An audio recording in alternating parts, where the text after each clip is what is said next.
Welcome to ABC campus. हमारा subject है CAF 3 business law. इसमें हम चैप्टर नंबर 4 कर रहे हैं free consent and void agreements, जिसकी ये 5th वीडियो है, जिसका टॉपिक है मिस रिप्रेजेंटेशन, जो कि आई कैप स्टडी टेक्स्ट 2020 से लिया गया है। और मैं हूं आपका फैसिलिटेटर काशिफ अदील। तो सबसे पहले हम मिस रिप्रेजेंटेशन की डेफिनेशन देखेंगे। Miss representation means and includes, इसकी डेफिनेशन में 3 एरियाज हैं। पहला एरिया, दूसरा और तीसरा। तो पहला, अनवारंटेड स्टेटमेंट को भी मिस रिप्रेजेंटेशन कहते हैं। अनवारंटेड स्टेटमेंट क्या होती है? Where a person makes a positive statement that a fact is true when his information does not warrant it to be so, यानी एक्चुअली उसके पास उसकी प्रॉपर इंफॉर्मेशन नहीं होती, लेकिन वो कहता है कि ये इंफॉर्मेशन ट्रू है। Though he believe it to be true, अब उसके पास प्रॉपर इंफॉर्मेशन नहीं होती लेकिन वो उसको ट्रू बिलीव करता है और ट्रू बता रहा होता है। तो ये मिसरिप्रेजेंटेशन है, क्योंकि एक्चुअली तो वो ट्रू नहीं है, बेशक वो उसको बिलीव करता हो कि वो ट्रू है। अब इसको एक सिनेरियो से अंडरस्टैंड करते हैं। सो एग्जाम्पल 29 है हमारे पास। Anwar sold a mine to Munawwar and told certain facts about the mine which were incorrect, like इस माइन की कैपेसिटी इतनी है या इसमें इस तरह की चीज़ें निकलती हैं। Anwar believed them to be true, खुद वो ट्रू समझता था उनको। Later Munawwar discovered the real facts, अब रियल फैक्ट्स जो थे वो डिफरेंट थे, जो फैक्ट्स उसने बताए थे वो गलत थे, रियल फैक्ट्स उनसे डिफरेंट थे। तो ये भी एक मिसरिप्रेजेंटेशन होगी। तो ये जो अनवारंटेड स्टेटमेंट होती हैं उसकी एग्जाम्पल आ गई। अब इसी डेफिनेशन को दोबारा देखते हैं और इसमें सेकेंड एरिया देखेंगे। सेकेंड एरिया है breach of duty. Any breach of duty which without an intent to deceive gains an advantage to the person committing it, यानी जिससे फायदा उठाते हैं। मकसद ये नहीं था कि किसी को धोखा दिया जाए, लेकिन उसकी वजह से, और ड्यूटी की ब्रीच है यानी कोई चीज़ बतानी चाहिए थी नहीं बताई और उसकी वजह से फायदा हो जाता है, लेकिन इंटेंशन टू डिसीव नहीं थी। And or any one claiming under him by misleading another to his prejudice or to the prejudice of any one claiming under him. अच्छा, अब ये बार बार सेम जो वर्ड आ जाते हैं तो थोड़े कंफ्यूजिंग लगते हैं, इसलिए इसको हम थोड़ा सा ब्रेक डाउन करके पढ़ते हैं। तो any breach of duty which without intent to deceive, breach of duty है लेकिन इंटेंशन टू डिसीव नहीं थी। एडवांटेज एक हासिल हो जाता है उस पर्सन को जो कमिट कर रहा होता है उस ब्रीच को, और एनी वन जो उस ब्रीच के अगेंस्ट क्लेम कर रहा होता है। बाय मिसलीडिंग एन अदर, दूसरे को मिसलीड कर रहा होता है, अब जानबूझ के नहीं कर रहा होता मिसलीड, अनइंटेंशनली कर रहा होता है। टू हिज प्रेजुडिस, यानी जिसमें उसके अगेंस्ट कुछ हो रहा होता है, और to the prejudice of any one claiming under him, या फिर जो उस बात को क्लेम कर रहा होता है उसके अगेंस्ट वो जब बात जा रही होती है। तो इसको भी हम एक एग्जाम्पल से जरा फर्दर क्लियर करते हैं। तो यहां पर एग्जाम्पल नंबर 30 है। अजर told mother that monthly cell of his business was ₹50 million before the contract was signed. अच्छा, अब ये बात ठीक थी, 50 million ही होती थी उसकी सेल जब उसने वो बात बताई थी, लेकिन जब तक कॉन्ट्रैक्ट साइन होने लगा, वक्त लग जाता है, बाज़ कई महीने लग जाते हैं बातचीत में, तो सेल्स जो है वो 35 मिलियन पे डिक्रीज हो चुकी थी। अब ये बात उसे बतानी चाहिए थी कि सिचुएशन चेंज हो गई है, लेकिन उसने बताई नहीं। Other did not inform mother about the decrease. तो ये भी एक मिस रिप्रेजेंटेशन है। ये ड्यूटी थी, बताना चाहिए था कि डिक्रीज आ गया है, नहीं बताया, लेकिन ऐसा नहीं था कि जानबूझ के नहीं बताया। एक अंडर निगोशिएशन ये डिटेल उसको बताना रह गई, या उसने उस दौरान खुद भी सेल्स चेक नहीं की, उसे चेक करनी चाहिए थी और बताना चाहिए थी, क्योंकि सेल्स की फिगर की बेस पर ही फैक्ट्री की जो या बिजनेस को जो सेल किया जा रहा होता है तो उसकी प्राइसिंग लगती है कि उसका टर्नओवर कितना है, और मंथली उसमें से कितना ऑर्डर वगैरह पूरे होते हैं। तो ये जो सेकंड डेफिनेशन का हिस्सा था ब्रीच ऑफ ड्यूटी, उस पर ये एग्जांपल क्लियर करती है। इसमें आप देखें, बताना चाहिए था, ब्रीच ऑफ ड्यूटी हो गई, इंटेंशन टू डिसीव नहीं था, फायदा हुआ कि ज्यादा प्राइस मिल गई अजर को, advantage of the person committing it, or any one claiming under him. अब यहाँ पे any one claiming under him नहीं है, उसने जो बात की उस पर वो खुद ही उसमें डील कर रहा है, जिससे दूसरा शख्स ये मिसलीड हो गया कि वो 50 मिलियन की सेल को एक्सपेक्ट करके उसने प्राइस पे की, हालांकि एक्चुअल जो सेल थी वो 35 मिलियन पर मंथ के हिसाब से थी। तो उसको नुकसान हुआ, तो it was to his prejudice. Third situation है inducing mistake about subject matter, जिसे इनोसेंट मिसरिप्रेजेंटेशन भी कहते हैं। A party to an agreement induces दूसरे को कॉन्ट्रैक्ट में एंटर होने के लिए कहती है innocently. The other party to make a mistake as to the nature or quality of the subject of agreement.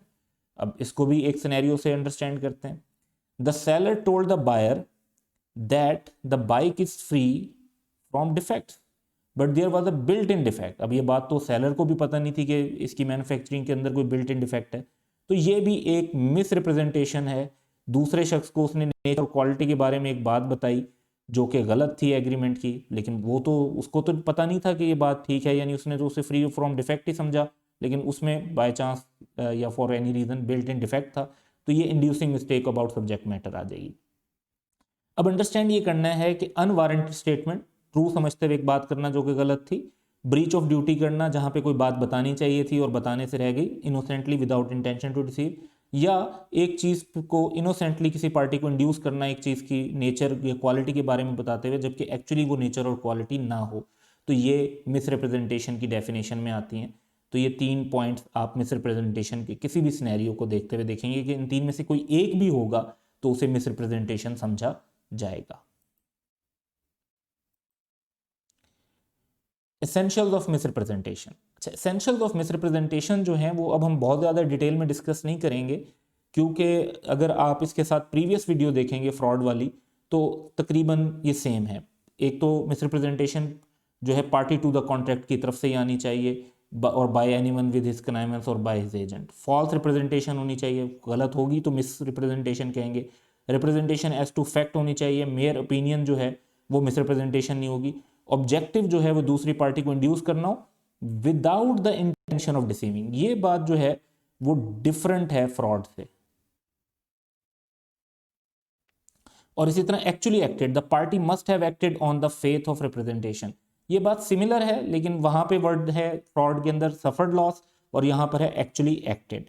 तो ये जो 2 पॉइंट्स हैं ये थोड़े से डिफरेंट हैं। जो फर्स्ट 3 पॉइंट्स हैं ये बिल्कुल सेम एज डिस्कशन जो है इनकी वो सेम एज फ्रॉड वाली है।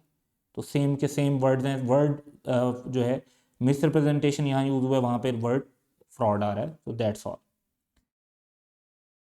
Effect of miss representation. अब अगर ये साबित हो जाता है एक केस में कि एक पार्टी की जो कंसेंट है वो कॉज हुई है बाय मिस रिप्रेजेंटेशन, तो कॉन्ट्रैक्ट उस पार्टी के ऑप्शन पे वाइडेबल हो जाएगा जिसकी कंसेंट ऐसे कॉज हुई है। प्लस ये कि अगर वो चाहते हैं कि कॉन्ट्रैक्ट को परफॉर्म करना चाहते हैं तो पार्टी जिसकी कंसेंट मिस रिप्रेजेंटेशन से कॉज हुई है वो कॉन्ट्रैक्ट को परफॉर्म करने के लिए भी कह सकते हैं। अब यहाँ पे फ्रॉड के अंदर एक तीसरा पॉइंट था डैमेजेस का, यहाँ पर वो पॉइंट नहीं है डैमेजेस का।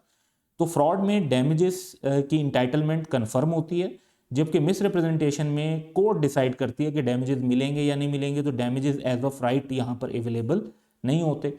सिनेरियो एक डिस्कस करते हैं। So Azam sold a machine to Babar under misrepresentation that it is made in Germany.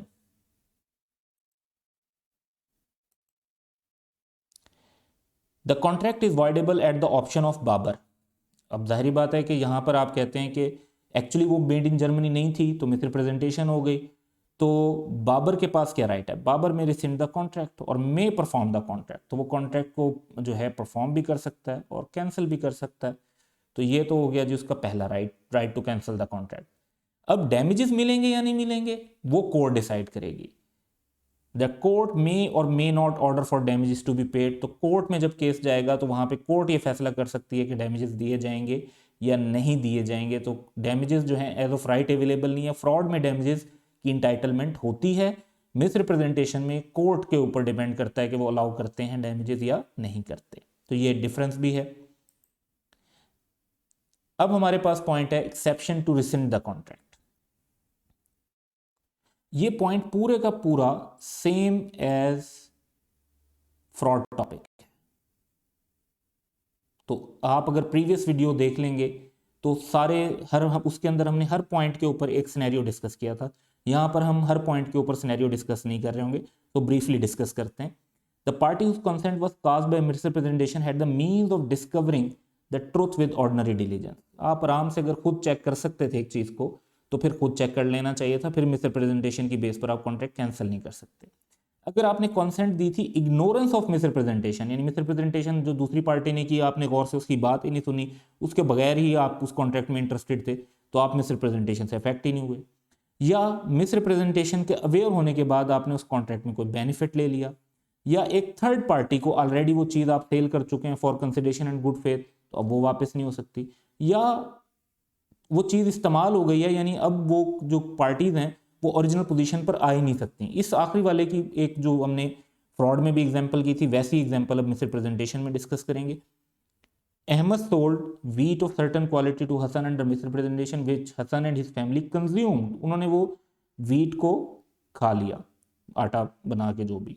Later Hassan discovered the misrepresentation regarding quality of wheat। अब misrepresentation हो गई, लेकिन कॉन्ट्रैक्ट कैंसिल नहीं हो सकता क्योंकि wheat तो वापस दोबारा नहीं आ सकता, पैसे वापस हो सकते हैं, गंदम अब वापस नहीं हो सकती, वो तो कंज्यूम हो चुकी है।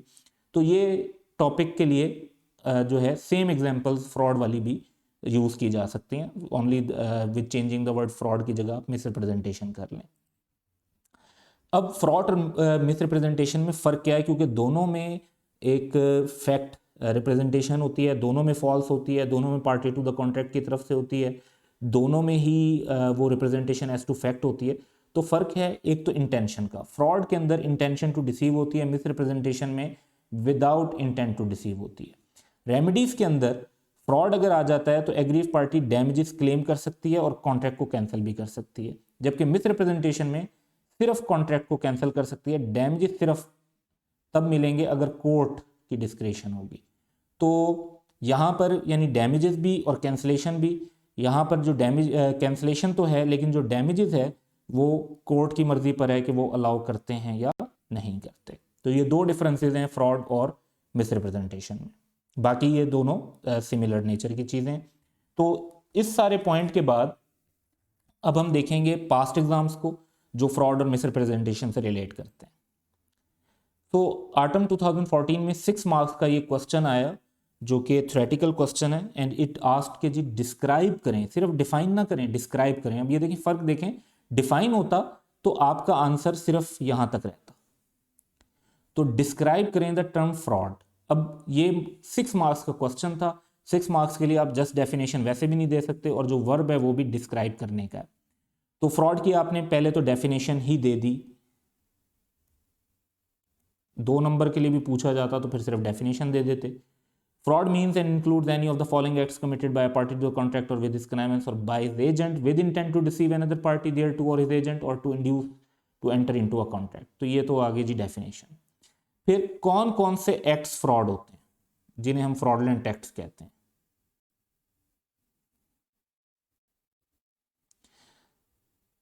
एक जो है फॉल्स असर्शन करना, active concealment, promise without intention of performing it, any other act जो डिसीव करने के लिए हो, या जो लॉ ने सर्टन एक्ट और ओमिशन डिफाइन किए हुए कि जी अगर ये काम करेंगे या ये काम नहीं करेंगे तो फ्रॉडलेंट होगा। फिर साइलेंस वाला पॉइंट कि कब साइलेंस फ्रॉड कंसीडर होता है और कब नहीं होता। तो नॉर्मली तो साइलेंस जो है वो फ्रॉड कंसीडर नहीं होता, लेकिन जहाँ पर जो है ड्यूटी ऑफ द पर्सन हो कि वो बोले क्योंकि पार्टीज का रिलेशन ऐसा है, या साइलेंस इटसेल्फ जो है वो इक्विवेलेंट टू स्पीच है, तो साइलेंस कब होगा। तो यहाँ पर अगर हम देखें तो 3 एरियाज आप डेफिनेशन, फ्रॉडलेंट एक्ट्स और साइलेंस कवर करेंगे तो डिस्क्राइब वाली बात पूरी होती है और 6 मार्क्स पूरे मिल जाएंगे। फिर स्प्रिंग 2016 में 5 मार्क्स का एक ये सिनेरियो बेस्ड क्वेश्चन है और इसको हम डिस्कस करते हैं। Shafiq bought Abbas motorcycle factory in Faisalabad on a Abbas representation that 50,000 motorcycles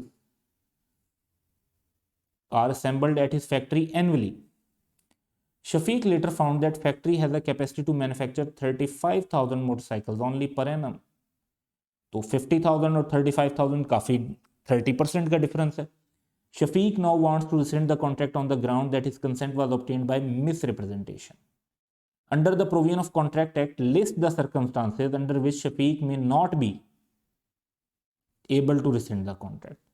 तो फ्रॉड में भी ये सिनेरियो होता है और मिसरिप्रेजेंटेशन में भी होता है कि 5 ऐसी सिचुएशंस हैं जिसमें एक पार्टी जो है वो कॉन्ट्रैक्ट को कैंसिल नहीं कर सकती। तो वही बातें यहाँ पे, लेकिन अब आपने सिंपली वो उसको बुकिश स्टाइल में नहीं लिखना, उसको सिनेरियो के साथ रिलेट करके लिखना है, जो पार्टीज के नाम बताए गए हैं उनके हिसाब से लिखना है। जैसे ये सोल्यूशन यहाँ पे गिवन है, ये अच्छा सोल्यूशन है, इसको फॉलो करें, इस तरह की वर्डिंग लिखें जब आप सिनेरियो के अंदर रिस्पॉन्ड कर रहे हैं। Shafiq may not be able to rescind the contract, may not be, अब जरूरी नहीं कि ये सारी सिचुएशन अप्लाई होती है, तो इसलिए आपने मे नॉट बी यूज किया। Rescind the contract under the following circumstances, पहला, if Shafiq had the means of discovering the truth with ordinary diligence. अब ये देखिए सिनेरियो के साथ रिलेट करके बात की है, बात वही लिखी है जो बुक में लिखी हुई है, लेकिन सिनेरियो से कनेक्ट कर रही है। Abbas misrepresentation was not the basis for Shafiq consent. अब वहाँ पे भी यही है कि जी अगर आप इंड्यूस ही नहीं हुए थे मिसरिप्रेजेंटेशन से तो वो नहीं आएगा, तो ये दूसरा पॉइंट आ गया।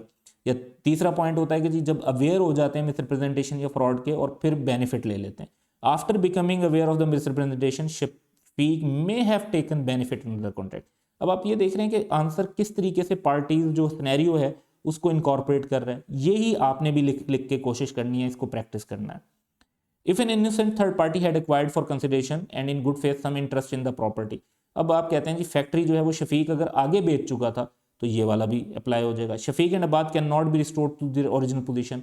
फॉर एग्जांपल अगर शफीक ने फैक्ट्री की कोई मॉडिफिकेशन ऐसी करवा ली हैं कि अब वापस फैक्ट्री नहीं की जा सकती और उसके जो है ना सेम फॉर्म में वापस नहीं हो सकती, तो ये 5 सिचुएशन। अब ये 5 सिचुएशन होंगी, 5 नंबर हैं, तो हर सिचुएशन पे आपको 1 नंबर मिल रहा था, तो ये उस लिहाज से काफ़ी जो है मार्क्स के हिसाब से बड़ा अच्छा क्वेश्चन है फॉर स्टूडेंट्स कि इजीली आप इसमें कम लिखकर मार्क्स ले सकते हैं। ऑटम 2017, और इसमें भी एक सिनेरियो है। Ghaffar purchased a piece of land from Sharif who is an engineer by profession. During the discussion prior to the purchase Sharif had told Ghaffar that in his opinion the land would be able to support 2500 mango trees. However, only 2300 trees could eventually be planted on the land. तो तकरीबन 8% कम बन गए। Under the provisions of the Contract Act, discuss whether Ghaffar can claim damages on the grounds of fraud. अब fraud में तो intention to deceive भी होनी चाहिए। अब यहाँ पर एक बात तो ये पता चलती है कि जिससे लैंड परचेज की गई है तो वो कोई एग्रीकल्चरिस्ट नहीं है, वो एक इंजीनियर है, तो वो एक्सपर्ट ओपिनियन तो नहीं दे सकता।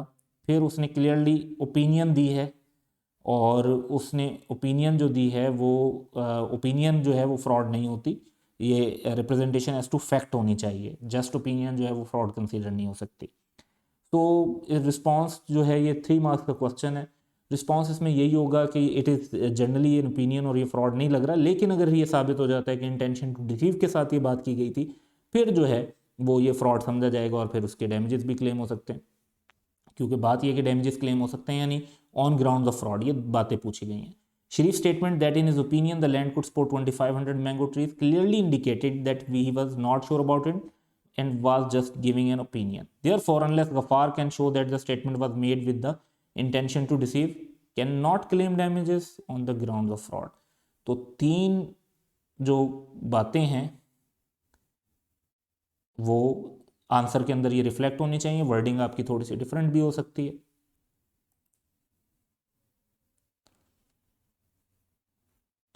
मुगल एंड दाऊद, ये ऑटम 2018 में 4 मार्क्स का क्वेश्चन है। Mughal and Daud are trading in rice. Daud entered into a contract with Mughal for the purchase of 50 tons of rice. Daud had private information of change in prices. Okay. भाई market में rate गिरने वाला होगा। Which would have affected Mughal's willingness to enter into a contract. भाई अगर उसे भी पता चल जाता कि प्राइस गिरने वाली है तो वो शायद फिर ना भी खरीदे। When Mughal through his own resources came to know about the prices, बाद में उसे प्राइसेस का पता चला, he accused Daud of fraud and repudiated the contract. Cancel कर दिया जी कॉन्ट्रैक्ट, फ्रॉड का इल्जाम लगा के। Under the provision of contract act explain whether Mughal is justified in repudiating the contract, the answer is no. यहां पर पॉइंट है कि उसके पास प्राइवेट इंफॉर्मेशन थी और उसने वो इंफॉर्मेशन शेयर नहीं की, तो क्या साइलेंस इक्वल टू फ्रॉड है? यहां पर अब 2 बातें हैं। क्या यहां इस सिनेरियो में साइलेंस इक्वल टू स्पीच था? नहीं। क्या दाऊद और मुगल का रिलेशनशिप ऐसा था जो फिड्यूशरी नेचर का हो, जिसमें एक पार्टी दूसरे पर जो है ट्रस्ट कर रही हो और कॉन्फिडेंस कर रही हो? नहीं। तो साइलेंस नॉर्मली तो फ्रॉड नहीं होता, एक्सेप्शन इस पर अप्लाई नहीं होती, तो silence is not equal to fraud वाले सिनेरियो अप्लाई होगा। यही हम डिस्कस करेंगे इसमें।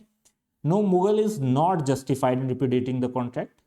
पहली बात, Dawood is not bound to disclose the information to Mughal as the relationship existing between them is not of utmost good faith. Fiduciary relationship नहीं है. Mere silence as a fact likely to affect the willingness of person is not fraud unless कि कोई duty to disclose होती है equivalent to speech होता. ना यहाँ पे duty to disclose थी, ना ये equivalent to speech था, तो ये fraud consider नहीं होगा. जी, अब हमारे पास एक और लास्ट ये है पास्ट एग्जाम ऑटम 2019 3 मार्क्स के लिए. Sultan bought electronics appliances worth ₹700,000 okay from Zameer on 30 days credit. यहाँ तक बात ओके है. At the time of purchase Sultan knew that he was in insolvent circumstances, यानी वो unable to pay his debts है. उसे पता है कि उसके पास पैसे नहीं है जिससे वो अपने डेट्स को पे कर सके. और अगर आपको ये पता है कि आप किसी को पैसे नहीं दे सकेंगे और उससे क्रेडिट पर चीज़ें खरीदना, यानी entering promising something without intention of performing it would be fraud. So discuss the validity of contract. A promise made without any intention of performing it tantamount to fraud, यानी फ्रॉड की lead करेगा, बन जाएगा. Therefore, in this case, since Sultan had no intention of performing the contract, he committed a fraud and the contract is voidable at the option of Zamir. तो ज़मीर जो है वो contract को कैंसल कर सकता है. So that's all for today. Have a good day.